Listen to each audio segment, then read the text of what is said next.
봅시다. 고린도전서 7장 1절에서 16절까지 보도록 하겠습니다. 7장 1절에 너희의 쓴 말에 대하여는 남자가 여자를 가까이 아니함이 좋으나 언행의 영으로 남자마다 자기 아내를 두고 여자마다 자기 남편을 두라. 남편은 그 아내에게 대한 의무를 다하고 아내도 그 남편에게 그렇게 할지라. 아내가 자기 몸을 주장하지 못하고 오직 그 남편이 하며 남편도 이와 같이 자기 몸을 주장하지 못하고 오직 그 아내가 하나니 서로 분방하지 말라. 다만 기도할 틈을 얻기 위하여 합의상 얼마 동안 하되 다시 합하라. 이는 너희의 절제 못함을 인하여 사단으로 너희를 시험하지 못하게 하려 함이라. 그러나 내가 이 말을 하면 건너여 명령은 아니라 나는 모든 사람이 나와 같기를 원하노라. 그러나 각각 하나님께 받은 자기의 은사가 있으니 하나는 이러하고 하나는 저러하니라. 내가 혼인하지 아니한 자들과 및 과부들에게 이르노니 나와 같이 그냥 지내는 것이 좋으니라. 만일 절제할 수 없거든 혼인하라. 정욕이 불타는 것보다 혼인하는 것이 나으니라. 혼인한 자들에게 내가 명하노니 명하는 자는 내가 아니요 주시라. 여자는 남편에게서 갈리지 말고 만일 갈릴지라도 그냥 지내든지 다시 그 남편과 합하든지 하라. 남편도 아내를 버리지 말라. 그 남은 사람들에게 내가 말하노니 이는 주의 명령이 아니라 만일 죽지 않는 아내가 있어 남편과 함께 살기를 좋아하거든 저를 버리지 말며 어떤 여자에게 믿지 아니하는 남편이 있어 아내와 함께 살기를 좋아하거든 그 남편을 버리지 말라. 믿지 아니하는 남편이 아내를 인하여 거룩하게 되고 믿지 아니하는 아내가 남편을 인하여 거룩하게 되나니 그렇지 아니하면 너희 자녀도 깨끗이 못하니라. 그러나 이제 거룩하니라. 혹 믿지 아니하는 자가 갈리거든 갈리게 하라. 형제나 자매나 이런 일에 구속받을 것이 없느니라. 그러나 하나님은 화평 중에서 너희를 부르셨느니라. 아내된 자여 너가 남편을 구원하는지 어찌 알 수 있으며 남편된 자여 너가 너 아내를 구원하는지 어찌 알 수 있으리요. 아멘. 오늘 읽은 본문은 바울이 부부에 대한 이야기, 그 결혼에 대한 이제 내용들을 기록하고 있는데, 먼저 이것은 고린도 교회가 바울에게 질문을 했던 것 같습니다. 가정생활이 어떻게 해야 됩니까?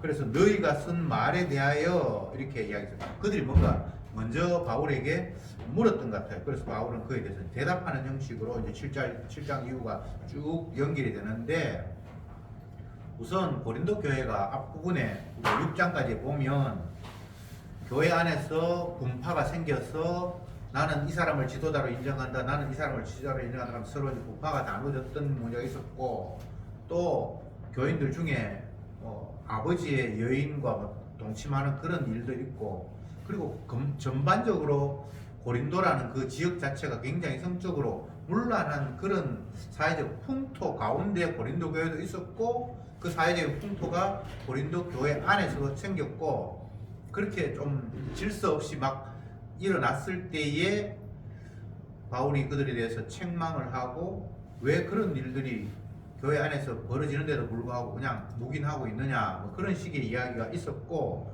오늘 7장에서 구체적으로 가정생활이 신앙 안에서 어떻게 해야 되는가를 질문했을 때에 바울이 대답하는 형식, 이 본문의 내용입니다.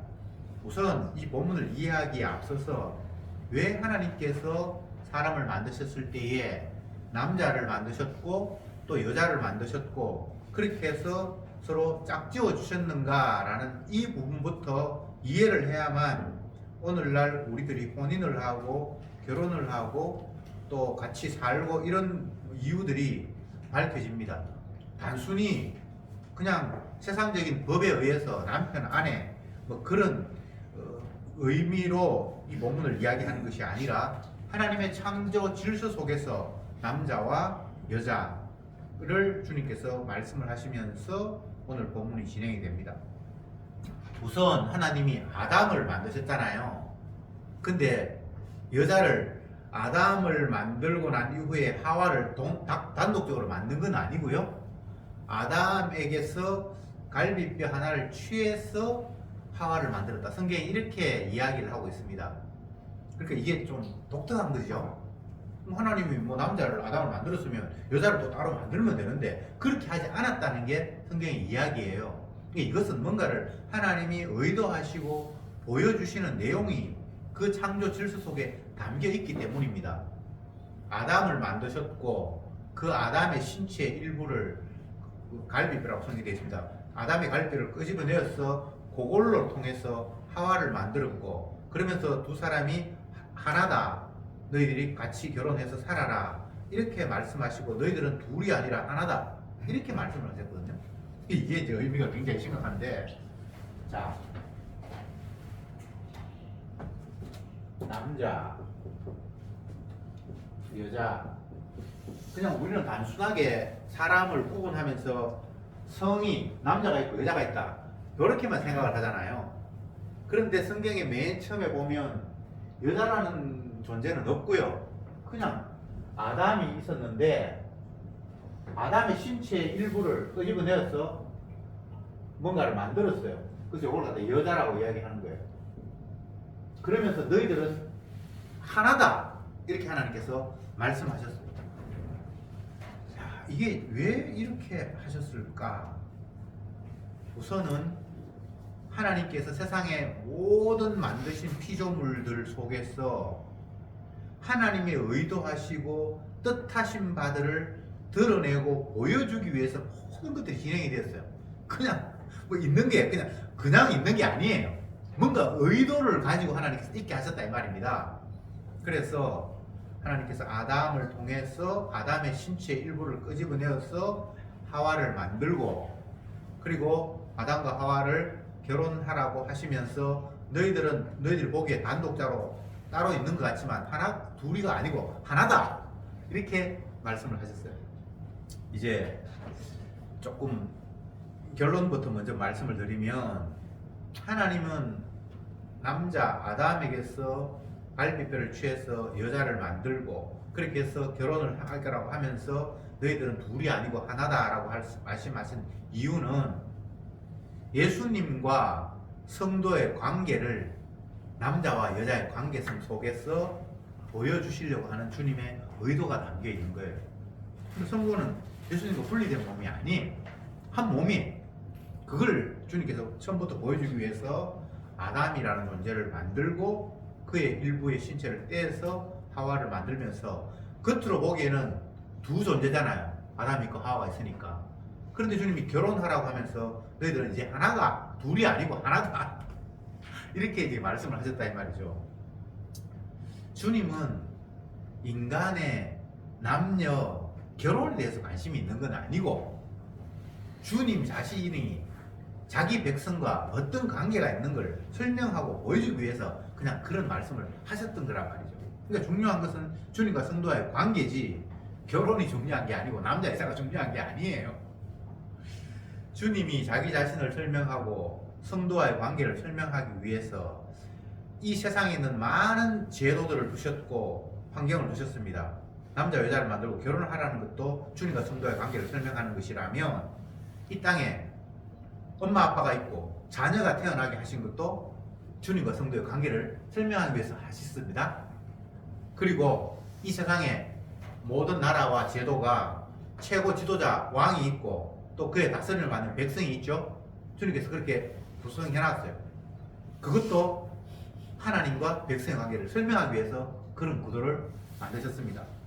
그리고 이 세상 구조 속에서는 누군가가 지도하면서 주도적인 역할을 하는 주인이 있고 그 주인의 명령에 따르는 종의 위치에 있는 게 있어요.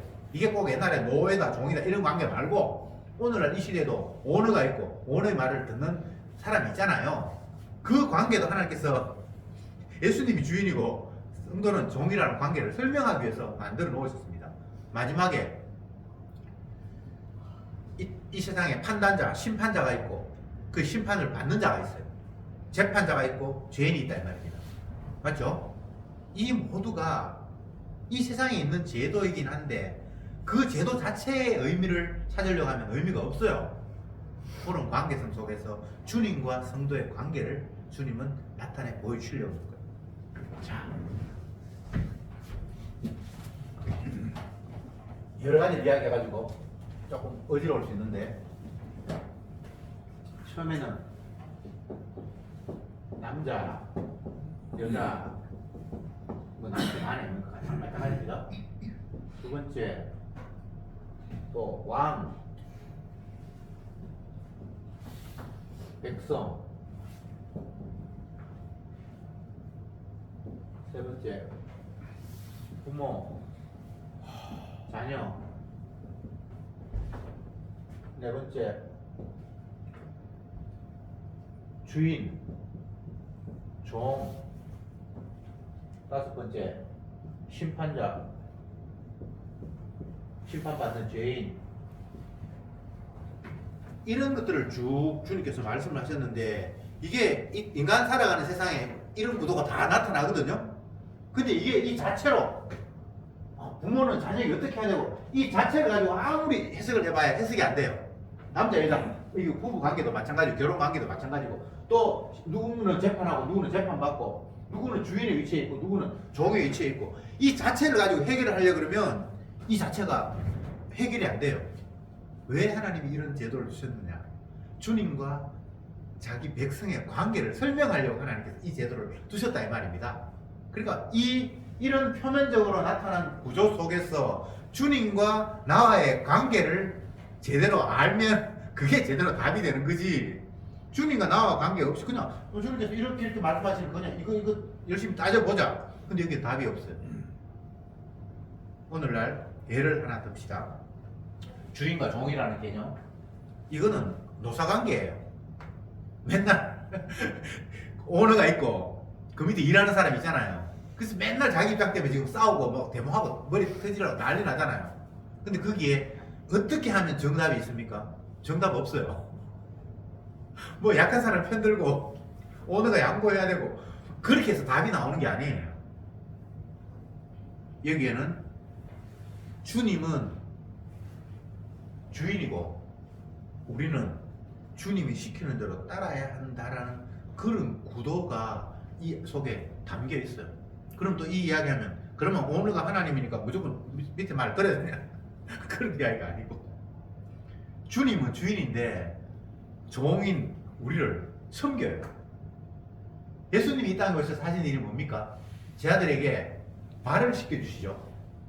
그러면서 내가 할 일을 종을 발을 시키는 거다. 그게 진짜 오너예요. 근데 이 세상에 그렇게 오너가 생각하는 사람도 없고 종도 그렇게 이해하는 사람이 없어요. 제가 다시 말씀드립니다. 세상에 있는 모든 제도는 주님이 뭔가를 의도하기 위해서 만들어 놓은 구도예요. 이거는 인간이 살기 위해서 만들었다고 이야기할 수 있지만, 뭐 예를 들어서 이 땅에 최고 지도자 왕이 있고 우리나라 같으면 뭐 대통령이 있고 나머지 백성이 있다. 우리가 편리하게 살기 위해서 만든 제도인 것 같지만 하나님이 자기를 설명하기 위해서 허락하신 제도예요. 모든 이 땅의 구도들이 부모가 있고 자녀가 있다. 그냥 부모가 결혼해서 뭐 자녀가 태어났으니까 자녀가 있는 거지. 우리는 이렇게 생각하잖아요.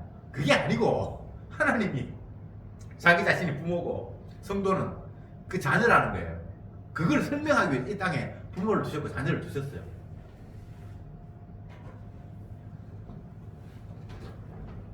그냥 살다 보니까 뭐 내 주변에 이게 있네. 아니 내가 살다 보니까 이런 구도가 만들어졌네. 그러니까 이왕 뭐 만들어진 구도, 제도 그냥 서로 윈윈하면서 누이 좋고 매부 좋고 그렇게 하면 뭐 되겠지. 근데 거기에는 주님이 없잖아요. 그렇잖아요. 이 세상 것들을 가지고 그것에 몰입하고 그것을 어떻게 활용해서 내하게 편하게 살 수 있느냐, 이런 식으로 뭔가를 궁리하면 거기에는 우리를 만드시고 이런 제도를 허락하신 주님이 빠져버린다고요. 그 어떤 것도 주님에 의해서 만들어지지 않은 것이 없습니다. 만물이 주에게서 나오고 주로 말미암고 주에게로 돌아간다. 이걸 놓치면 안 돼요. 그냥 저절로 있는 게 없어요. 하나님이 의도하셔서 그걸 만들어 놓았다고요. 그러면 남자도 있고 여자도 있고 중성은 없나? 그런 거 없어요. 천국도 있고 지옥도 있는데 연옥은 없나? 그런 건 없어요. 그건 인간이 하나님의 창조에 대해서 반발하고 이렇게 되고 저렇게 되는 게 다 싫어서 그냥 지가 만들어낸 거예요. 오늘 본문에서 사도 바울이 그래 너희들은 인간이지. 그래서 인간의 욕망이라는 것들이 없을 수는 없어. 그건 나도 인정해. 그렇지만 그것으로 끝나버리면 안 되는 거야. 그 속에 주님이 발견돼야 되고 주님과 나는 어떤 관계가 있는가를 찾아야만 의미가 있는 거지 라고 하면서 오늘 남자와 여자 뭐 부부관계 더 나아가면 결혼 이 모든 이야기를 하나하나 풀어가고 있습니다. 7장 1절에 봅시다. 너희가 쓴 말에 대하여는 남자가 여자를 가까이 아니함이 좋으나, 근데 뭘 질문했는지는 모르겠는데 남자와 여자를 가까이 아니함이 좋으나 이 말은 그냥 인간의 성적인 욕망 때문에 막 남자와 여자 이렇게 뒤섞이는 어떤 그런 문제를 고린도 교회는 많았으니까 이야기를 한 것 같아요. 그러면서 2절에 음행의 영고로 남자마다 자기 아내를 두고 여자마다 자기 남편을 두라. 그러니까 이제 사람은 누구나 성적인 욕망이 있고 자기 욕망이 있는데 그 욕망을 풀기 위해서 그냥 아무렇게나 살아가 버린다면 이거는 창조 질서고 뭐 하나님의 뭔가 주님을 나타내는 그런 거 아직 없어져 버리니까, 그리고 그렇기 때문에 아내를 둘 필요가 있고 또 남편을 둘 이유가 있다라고 이야기를 합니다. 그러면서 3절에 남편은 그 아내에 대한 의무를 다하고 아내도 그 남편에 대한 의무를 다할지니라. 아내가 자기 몸을 주장하지 못하고 남편이 또 아내가 남편이 자기 몸을 주장하지 못하고 아내가 하라. 이렇게 이야기하는 것은 일단은 결혼 제도라는 것을 통해서 우리의 욕망들이 잘못된 쪽으로 나아가지 않도록 그렇게 하면 절제가 되잖아요. 상대가 있고 만들어지면, 그러면 엉망진창의 그 어떤 문란한 삶이 아닌 질서 잡힌 삶이 될 수 있다라는 것들을 먼저 말씀을 하면서 그 다음 더 나아가서 남편과 아내는 자기 욕망을 위해서 상대가 있는 것이 아니라 상대를 생각하면서 내가 있다라고 생각하면서 상대에 맞추어서 생활을 해야 된다. 내 마음대로 아내가 요구하는 것들을 내가 거절할 수 없고 내 마음대로 남편이 요구하는 것을 아내가 거절하는 그런 것들은 그거는 남녀 간의 관계가 아니다라고 이야기하면서 내 중심으로 가정을 생각하는 것은 이건 잘못됐다. 상대를 위해서 내가 있어야 한다라고 이렇게 생각하는 것이 맞다. 이게 예수님의 모습이거든요. 예수님이 우리의 신랑이고 우리가 신부잖아요. 이 세상에서는 인간들이 다 자기를 위해서 상대가 있어야 되는 걸로 그렇게 인식하고 있잖아요. 그렇지 않습니까? 근데 주님은 반대로 말씀하세요. 그래서 결혼 제도를 통해서 우리가 얼마나 완악한 죄인인가를 깨달으면서 이 나의 모습과 다르게 주님은 정말 나의 신랑이구나, 나를 사랑하시는 분이구나를 깨달을 수 있는 기회가 만들어지는 거예요. 이 세상에 어떤 부부도 주님이 성도를 사랑하는 것처럼 그렇게 구도된 부부는 없어요. 아무리 세상이 사랑한다 그래도 다 이기적이에요. 자기중심적이에요. 주님은 아내가 남편을 주장하지 못하고 반대로 남편이 아내를 주장하지 못한다 그러는데 세상은 다 그냥 지가 상대를 주장하고 끌고 다니려고 그러지 반대되는 경우가 거의 없어요.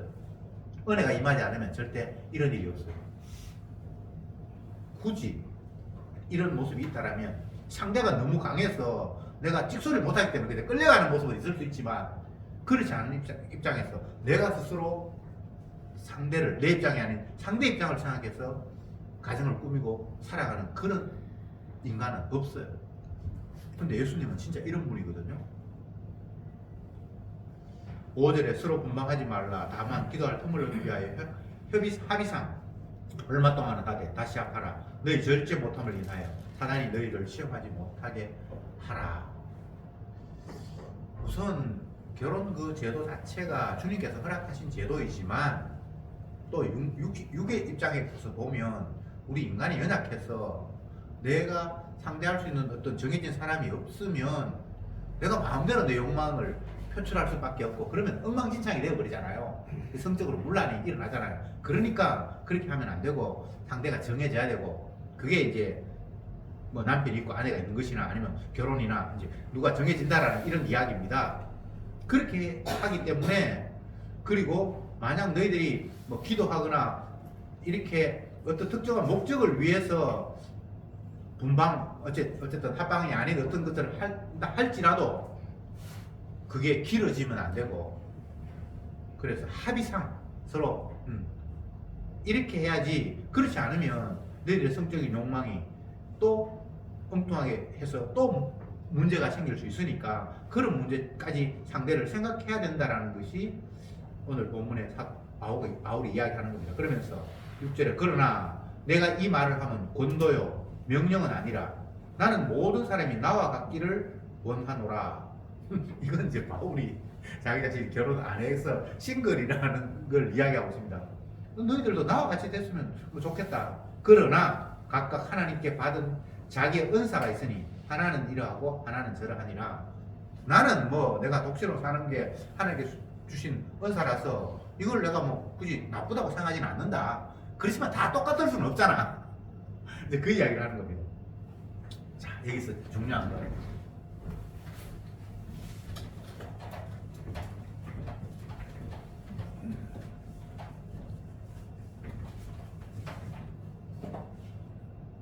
하나님이 남녀를 만드셨고 또 결혼까지 이야기를 하셨고 하나다라고 이야기를 하셨는데 오늘 바울은 결혼 안 해잖아요. 그럼 또 이게 어떻게 되는가? 근데 이걸 은사라고 이야기했잖아요. 결혼을 하는 것도 은사고 안 하는 것도 은사고 그러니까 그것이 꼭 어디에 뭔가 매이거나 반드시 뭐 해야 된다라는 그런 차원은 아니고 무엇이든지 주님의 사랑을 보여주는 어떤 기능을 하기 때문에 이것은 이런 모습을 통해서 주님의 사랑을 보여주고 이것은 또 이런 모습을 통해서 주님의 사랑을 보여준다는 거예요. 바울은 이런 이야기를 합니다. 뒷부분에도 보면 나오는데 이 마지막 때에 주님이 언제 재림하실지 알지 못하는 때에 만약 너희 뭐 자녀가 부모가 되어서 너희 자녀가 아직 결혼을 안 했다라면 굳이 억지로 결혼 안 시키는 것도 복음을 위해서 괜찮은 일이다. 결혼을 하면 좋은 점도 있지만 또 상대에게 얽매임으로 말미암아 주님 앞에 온전히 집중하는 일에 또 방해가 될 수도 있다. 그래 이것은 받을 만한 사람은 받지만 또 안 되는 거는 안 되는 거고 그러니까 부모가 억지로 결혼 안 한 자에게 하라고 강요할 필요도 없고 하지 말라고 할 필요도 없고 무엇을 하든지 주님의 은혜를 생각하면서 잘 판단해서 은사가 무엇인지를 결정을 하면서 거기에 따라야 한다라는 이런 이야기를 바울이 하고 있습니다. 그러니까 무엇이든 사람이 절대 무엇을 했다 안 했다 이게 기준이거나 답이 아니에요.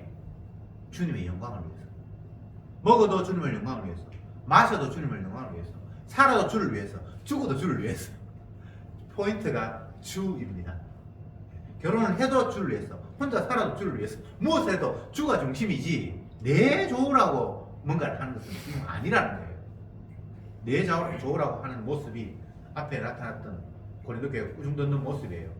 뭐 아비의 여인을 과 동침한다든지 이런 모습 이건 그냥 자기 욕망을 채우는 모습이지 주님의 사랑을 거기에서 발견하거나 주님과 내가 하나 됐다는 것을 찾기 위해서 그런 모습은 전혀 없잖아요. 그러니까 무엇을 하든지 주님의 사랑, 은혜 그것이 무엇인지를 깨닫는다면 그것이 바로 주님께서 너를 그렇게 하도록 하신 이유다라는 것을 바울은 오늘 굉장히 강변하고 있습니다. 심지어 결혼을 했는데 한 사람은 이제 믿음을 가졌고 한 사람은 믿음을 갖지 않았다. 그래서 여러 가지로 불편하다. 그러면 갈라서야 되느냐? 사도 바울은 그렇게 이야기하지 않습니다. 믿는 아내가 믿지 않는 남편이 있는데 반드시 이혼해야 될 이유는 없다. 만약 믿지 않는 남편이 같이 살기 싫어하거든 뭐 그것도 그냥 이혼해도 되고 이런 이야기를 하면서 함께 있다, 헤어졌다 이런 것 자체가 중요한 게 아니라 계속 그 포인트가 주예요. 주님의 사랑, 주님이 어떤 분인가를. 그래서 뭐 안 믿는 상대편이 이혼하려고 하면 뭐 이혼해도 되고, 그가 이혼하지 않으려고 하는데 굳이 네가 불편하다고 네가 싫어서 이혼하려고 하면 그거는 합당하지 않아. 왜냐하면 아직도 하나님, 그 사람이 너를 싫어하지 않아서 붙어있는 이유는 혹시나 그가 너를 통해서 주님을 알아가고 복음을 받아들일 기회가 있을지 모르니까 결국은 주님을 위하잖아요. 내 위하지 않잖아요. 모든 게 다 주님을 위해서예요. 근데 인간들은 모든 게 다 나를 위해서잖아요. 주를 위해서가 없습니다. 결국은 나를 위해서 하면서 핑계로 이거 주님이 기뻐하시는 거 맞죠? 이런 식으로 자기 정당화 시키는 게 인간이에요. 하나님의 율법을 예수님 당시뿐만 아니라 모든 인간들이 어떻게 이용을 합니까? 자기 정당성을 나타내기 위해서 하나님의 율법을 끌어오는 거예요. 서기관 바리새인들이 성전에서 기도하는 모습에서 그게 표면적으로 두드러지는데, 하나님, 서기관 바리새인 기도하면 하나님, 나는 저 세리와 같지 아니함을 감사합니다. 그러면서 나는 일에 2번 금식하고 11조하고 구제하고 기도하고, 그런데 내가 저 사람처럼 세금 속이 삥 닫히지 않는 거 너무나 감사합니다. 이런 기도를 하고 있잖아요. 근데 그 모습은 율법을 이용을 해서 자기가 훌륭하다라고 지금 자랑하고 있잖아요. 율법이 그런 용도가 아니거든요. 율법은 어떤 용도입니까? 모든 사람들이 그 앞에 죄인 되는 용도. 율법을 주신 이유는 내가 얼마나 완악한가를 깨닫게 하기 위해서 주셨는데, 인간들은 하나님 율법마저 자기 정당화, 지 훌륭하다라는 쪽으로, 나 괜찮지? 라는 쪽으로 바꿔버리는 거예요. 그것은 그뿐만 아니라 오늘 이야기하는 뭐 결혼 제도라든지 다른 모든 것들도 다 인간은 그런 식으로 자기 정당화를 위해서 하나님의 말씀을 이용하는 거예요. 이건 정말 주객이 전도돼도 너무 전도되는 모습이잖아요. 성경을 보면 뭐 주님과 성도의 관계를 오늘 남편과 아내, 또 아니면 부모와 자녀, 왕과 백성, 또 심판주와 죄인, 주인과 종, 뭐 여러 가지로 표현을 했다고 제가 말씀을 드렸는데, 그 가운데 남편과 아내의 모습을 설명하는 게 성경에는 굉장히 많아요. 호세아 같은 그런 성경은 아예 대놓고 그렇게 이야기를 하고 있어요. 예수님은 우리의 신랑이에요. 그런데 신부된 성도는 신랑을 사랑하지 않아요. 그게 호세아와 결혼한 고멜의 관계 속에서 주님께 설명하고 있잖아요. 처음 결혼할 때도 호세아는 선자였고 고멜은 창녀였어요. 근데 하나님께서 그를 데리고 네 아내를 삼아라고 했어요. 성경에 나오는 이야기잖아요. 꾸민 이야기가 아니고. 하나님이 성도를 너 내 거야 라고, 내 아내야 라고 부를 때 이미 성도는 창녀의 수준이라고, 죄인이라고 쉽게 이야기하면. 그런데 세상의 부부관계는 호세아처럼 그렇게 하는 사람이 없잖아요. 여러분 부모가 됐습니다. 자녀가 결혼하려고 그러는데 내 자녀는 그냥 멀쩡해요. 근데 행실이 안 좋은 그런 사람하고 결혼하라고 하겠습니까? 그건 있을 수 없는 일이잖아요. 그러니까 주님이 뭔가를 설명하기 위해서 만들어 놓은 거예요. 너희들은 엉망진창이야. 근데 내가 너를 사랑해서 내 아내로 삼았어. 이 이야기를 하는 게 호세아잖아요. 근데 결혼을 했는데 호세아의 아내가 애 낳고 잘 살면 되는데 또 도망가요. 근데 하나님께서 뭐라고 이야기합니까? 네가 그 여인에게 값을 치르고 다시 데려오라고 했어요. 이게 호세아 이야기거든요. 주님의 사랑을 설명해 주는 거예요. 우리는 결코 그런 식으로 상대를, 아내나 남편을 사랑할 수가 없어요. 그 일은 주님만 하시는 일이에요. 같이 살아도 하나가 안 되고 떨어지면 더욱 하나가 아니라는 증거고, 사람들은 떨어지면 이제 하나가 아니구나 이렇게 생각하는데 같이 살아도 하나가 아니에요. 엄밀히 따지면 이혼만 이혼이 아니고 결혼해가지고 같이 살아도 이혼한 거하고 똑같이 사는 사람이 이 땅에 있는 인간이에요. 어떻게 하나가 됩니까? 죽었다 깨어나도 하나가 안 되거든요. 하나라는 것은 주님만이 자기 백성을 자기 생명으로 하나로 인식하는 거예요. 절대 이 땅에는 그런 일이 있을 수가 없어요. 그렇게 그걸 주님께서 보여주기 위해서 남편도 있어야 되고 아내도 있어야 되고 그게 필요하다는 거예요. 왜? 너는 결코 결혼했지만 남편이나 아내가 있지만 하나 안 되지. 근데 나는 너를 하나로 삼았어 라는 주님의 엄청난 사랑을 깨닫게 하시는 주님의 방식, 그게 우리에게 결혼 한번 해봐라, 그래서 남편 사랑하고 아내 사랑하면서 한번 살아봐라, 그렇게 주님께서 명령하신 이유예요. 이것뿐만 아니죠. 모든 게 다 그래요. 부모가 되어서 자녀를 아끼고 사랑한다, 이것도 깊이 들어가면 자기 사랑이지 상대 사랑이 안 돼요. 뭐 내리 사랑이 어쩌고 뭐 그런데 내리 사랑도 거짓말이에요. 요즘 드라마 가운데 그 부모 자녀 간의 관계를 이렇게 노출시키는 그 모습들이 많은데 보면 아주 적나라하죠. 부모가 자녀 사랑, 주님 말씀하신 그런 사랑이 안 돼요. 그냥 나의 아름다운 치장, 내가 이렇게 괜찮은 사람이라고 자랑할 수 있는 모습 속에서 자녀를 아끼고 사랑하는 거예요. 그래서 인간은 누구를 사랑할 수 있는 존재가 못 돼요. 뭐 자녀가 부모 사랑 안 하는 건 당연하고요. 이용하죠. 네. 그러면 이 이야기들을 왜 성경에 기록하고 있는가? 주님의 사랑을 돋보이게 하기 위한 하나님의 전략이에요. 너희들 안 되지? 근데 난 했잖아. 그러니까 안 되는 우리가 하신 주님을 바라보면서 아, 이게 진짜 주님의 사랑이구나를 알게 하는 것. 이게 주님의 작전이면 우리는 그 작전에서 첫 번째, 나는 주님 말씀하시는 사랑했습니다 이렇게 나오는 것은 그건 사기, 마귀의 전략이에요. 절대 그런 나고 나올 수가 없습니다.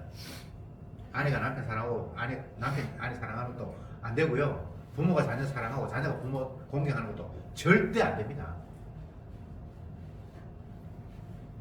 주인이 종을 섬기고 종은 주인에게 내 부모나 형제처럼 하고, 주님이 그렇게 말씀하셨는데 이 세상에 절대 그거 안 됩니다. 주님만 하신 일이에요.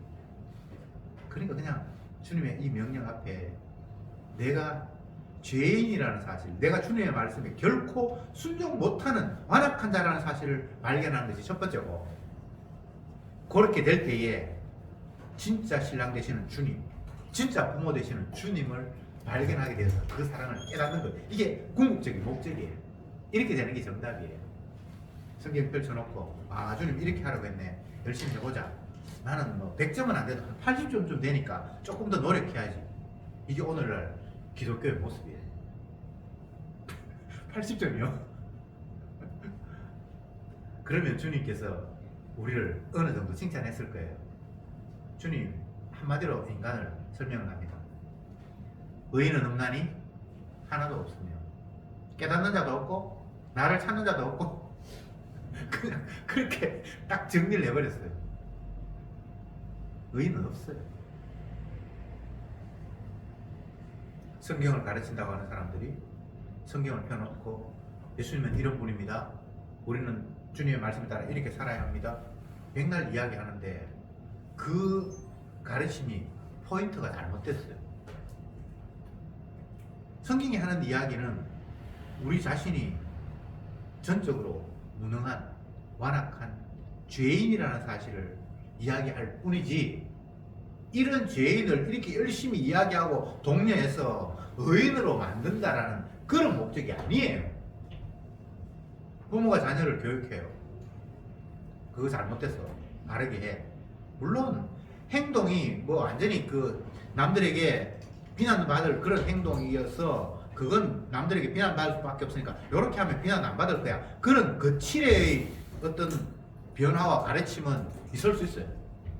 그러나 그 마음속에 우러나오는 속의 본심, 그걸 내가 이렇게 하면 안 된다, 이게 옳다라고 이야기해가지고 바뀔까요? 그거 안 되거든요. 제가 아침에 전도서를 잠언을 읽으면서 이런 생각을 했어요. 솔로몬의 잠언이잖아요. 근데 보면 자기 아들이 교훈하기 위해서 얻었다 이렇게 이야기하는데 그 아들 로보암 개판이잖아요.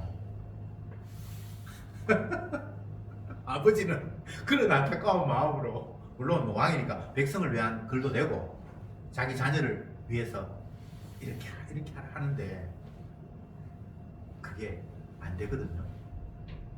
그걸 왜 성경에 기록해 놨을까요? 사람으로서는 할 수 있는 부분이 아니에요. 그리고 뭐 부모가 자녀를 가르치지 말란 말도 아니고요. 가르쳐야 되죠. 교훈해야 되죠. 그러나 그 교훈하고 가르친다고 해서 될 문제는 아니라는 거예요. 그 성령의 일이에요. 죽겠어. 부모는 그냥 가르쳐야 되니까, 그리고 그게 맞다고 내가 아니까 당연히 주의 말씀과 교훈으로 양육하는 거, 그건 당연히 해야 될 일이죠. 그럼에도 불구하고 내가 주의 말씀과 교훈으로 양육했다고 해서 그 말이 받아들여져서 그대로 되면 내가 하나님에게 절대 그런 일은 없습니다. 그래서 부모에게 그렇게 하라고 하신 이유는, 이렇게 내가 백날해도 나는 능력이 없어서 이 가르침으로 상대가 바뀌는 게 아니구나, 나의 무능함을 그냥 발견하면 되고요. 자녀 입장에서는 부모님께서 나를 가르쳐서 이렇게 됐다가 아니라 주님께서 나를 바꾸시지 않으면 나는 아무리 많은 교훈을 들어도 내가 변화될 수 없는 완악한 죄인이구나를 그냥 깨달으면 되는 거예요. 이제 말씀을 좀 정리하겠습니다. 사도 바울은 관심이 예수님에게 있어요. 그래서 바울의 전체적인 서신에서 핵심적인 것을 딱 꼽으라면, 나는 너희들이 예수 그리스도와 그의 십자가에 못 박힌 것만 관심을 갖고 알았으면 좋겠다, 이게 핵심이에요. 바울은 뭐 교회가 사람이 많이 모이고 교회가 은혜로운 분위기가 되고 이런 데도 관심이 없어요. 왜? 겉으로 드러난 교회가 아니기 때문에. 이미 주님의 몸된 교회는 든든히 서 있어요. 예수님 머리가 되고 성도는 그의 지체가 돼서, 이거는 뭐 누가 뭐래도 그냥 그건 이미 존재하는 거예요. 다만 가시적인 교회, 우리가 눈으로 확인하는 그림자와 같은 교회는 이 땅에서 지도자가 있고 그 말을 듣는 사람이 있고 그 가운데 주님의 은사를 받아서 이런 일을 하는 사람이 있고 저런 일을 하는 사람이 있고 막 이렇게 모임이 눈에 보이는 게 있어요. 그러나 그거는 그림자 교회예요. 진짜 교회가 아니에요. 그러니까 사도 바울이 그림자 교회에 그다지 그렇게 관심을 갖지 않아요. 주님의 몸된 교회가 이미 서 있다는 사실을 알면서 이것이 진짜 주님의 몸입니다 라는 것을 설명하는 일을 위해서 그냥 모이는 교회는 그게 적당하게 필요한 거예요. 모여야 그들이 이야기를 할 수 있으니까. 다 흩어져 버리면 이야기하기 힘들잖아요. 그래서 모이기를 힘쓰라 그러고, 어디 가서 회당에서 사람이 모이면 사도 바울 이런 사람은 꼭 그게 찾아가서 모인 그들에게 몸된 교회, 진짜 주님의 머리 되시고 지체가 된 성도가 어떤 존재인가를 전하는 거예요.